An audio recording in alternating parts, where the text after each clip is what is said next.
Welcome to బీజేటీవీ. Afzalgunj లో గల state central లైబ్రరీలో చేపట్టిన మరమ్మతు పనులను రానున్న వర్షాకాలంలోగా పూర్తి చేయాలని హైదరాబాద్ జిల్లా కలెక్టర్ అనుదూప్ దురిశెట్టి సంబంధిత అధికారులను ఆదేశించారు.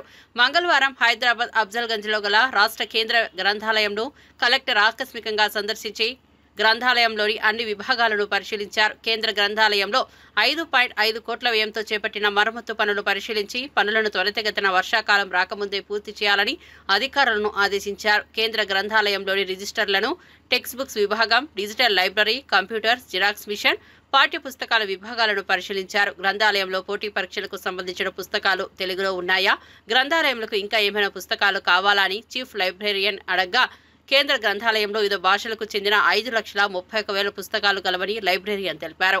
ఈ కార్యక్రమంలో అదనపు కలెక్టర్ కదిరవన్ పళని, గ్రంథాలయ శాఖ deputy director Sriharishankar, HMD DE Abhilash, గ్రంథాలయ chief librarian TGV Rani, senior librarian Kesari Hanumanthu, librarian Aparna తదితరులు పాల్గొన్నారు.